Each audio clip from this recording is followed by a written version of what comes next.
ಈ ವಿಶೇಷವಾದ ಮಾಹಿತಿನ ನಿಮ್ಮ ಬಳಿ ಹಂಚಿಕೊಳ್ಳೋಕ್ಕೆ ನನ್ನಲ್ಲೊಂದು ಹೊಸ ಭಾವನೆ ಮೂಡಿತು.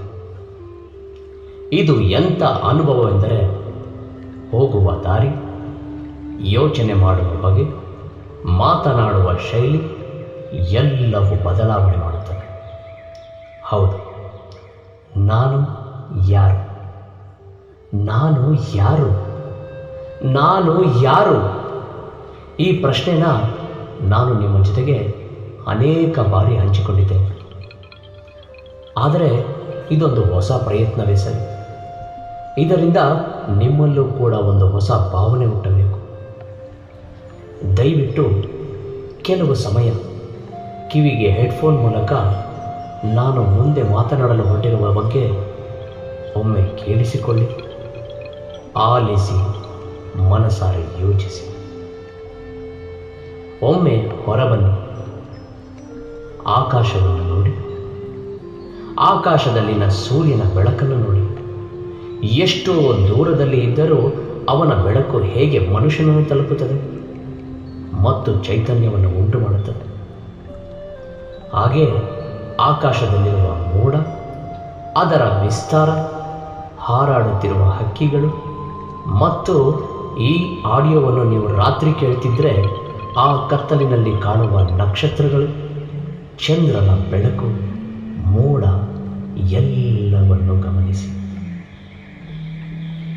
ಈಗ ಹಾಗೆಯೇ ನಿಮ್ಮ ಗಮನವನ್ನು ಮರಗಿಡಗಳ ಮೇಲೆ ಹರಿಸಿ. ಗಾಳಿಯಿಂದ ಎಲೆಗಳು ಆಡುತ್ತಿರುವುದನ್ನು ಒಮ್ಮೆ ನೋಡಿ. ಆ ಗಾಳಿ ಯಾವ ದಿಕ್ಕಿನಿಂದ ಬರುತ್ತಿದೆ, ಕಣ್ಣಿಗೆ ಕಾಣದ ಹಾಗೆ ಹೇಗೆ ನಮ್ಮನ್ನು ಜೀವಂತವಾಗಿ ಉಳಿಸಿದೆ ಎಂದು ಯೋಚಿಸಿ. ಈಗ ಭೂಮಿಯನ್ನು ನೋಡಿ. ಅಸಲಿಗೆ ಭೂಮಿ ಹೇಗೆ ತಾನೇ ನಮ್ಮನ್ನು ಹಿಡಿದಿಟ್ಟುಕೊಂಡಿದೆ? ವಿಜ್ಞಾನ ಹೇಳುವುದು ಗುರುತ್ವಾಕರ್ಷಣ ಶಕ್ತಿ.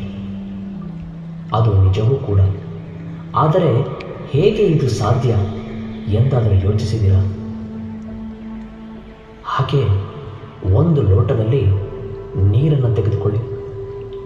ನೀರನ್ನು ನೋಡುತ್ತಾ ಅದನ್ನು ಕೈಯಲ್ಲಿ ಹಿಡಿಯಲು ಪ್ರಯತ್ನ ಮಾಡಿ. ಸಾಧ್ಯವೇ? ಇಲ್ಲವೇ ಇಲ್ಲ. ಆದರೂ ಕೂಡ ನಮ್ಮ ದೇಹದಲ್ಲಿ ಈ ಜೀವವನ್ನು ಹಿಡಿದಿಡಲು ನೀರು ಬೇಕೇ ಬೇಕು. ಇನ್ನೊಂದು ಮುಖ್ಯ ವಿಷಯ, ನಾವು ಎಷ್ಟೇ ರುಚಿಯಾದ ಅಡುಗೆ ತಿಂಡಿ ಮಾಡಿದರೂ ಯಾವುದೇ ಉಪ್ಪಿಲ್ಲದೆ, ಖಾರವಿಲ್ಲದೆ, ಸಿಹಿ ಇಲ್ಲದೆ, ಯಾವ ಮಸಾಲೆಗಳು ಇಲ್ಲದೆ ಕುಡಿಯುವ ನೀರು ಇದೆಲ್ಲಕ್ಕಿಂತಲೂ ರುಚಿಯೋ ರುಚಿ. ಇವುಗಳೆಲ್ಲವನ್ನು ಸ್ವೀಕರಿಸುತ್ತಿರುವ ನಾವು ಈಗ ಒಮ್ಮೆ ನೀವು ನಿಂತಿದ್ದರೆ ಹಾಗೆಯೇ ನಿಮ್ಮ ಪಾದವನ್ನು ನೋಡಿ. ಎಷ್ಟು ಎತ್ತರದಲ್ಲಿದ್ದೀರಾ ಒಮ್ಮೆ ಯೋಚಿಸಿ. ಅಸಲಿಗೆ ಈ ದೇಹ ಯಾವುದು? ಹಾಗಿದ್ದರೆ ನಾನು, ನನ್ನ ಶಕ್ತಿ ಒಳಗೆ ಹೇಗೆ ಕಾರ್ಯನಿರ್ವಹಿಸುತ್ತಿದೆ?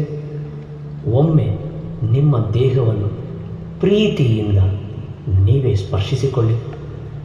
ಈ ದೇಹದೊಳಗೆ ಇರುವ ಪರಮಾತ್ಮನ ಅಂಶವಾದ ಆತ್ಮನನ್ನು ಒಮ್ಮೆ ಅದರ ಬಗ್ಗೆ ಯೋಚಿಸಿ.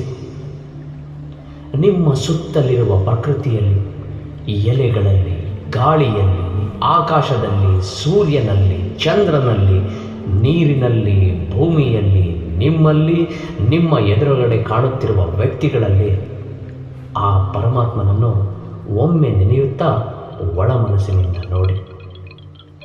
ನೀವು ಯಾರು? ನೀವು ಇಲ್ಲಿಗೇಕೆ ಬಂದಿದ್ದೀರಾ? ಎಲ್ಲಿಗೆ ಹೋಗಬೇಕಾಗಿದೆ? ಇಷ್ಟಕ್ಕೂ ಇವೆಲ್ಲವೂ ಕೂಡ ಹೇಗೆ ತಾನೇ ಸಾಧ್ಯ ಎಂದು ಯೋಚಿಸುತ್ತಾ ಆ ಅರಿವು ನಿಮ್ಮೊಳಗೆ ಮೂಡಲಿ ಎಂದು ಆಶಿಸುತ್ತೇನೆ. ಇಂತಿ ನಿಮ್ಮ ಪ್ರೀತಿಯ ಅರುಣ್. ಸರ್ವಂ ಕೃಷ್ಣಾರ್ಪಣಮಸ್ತು.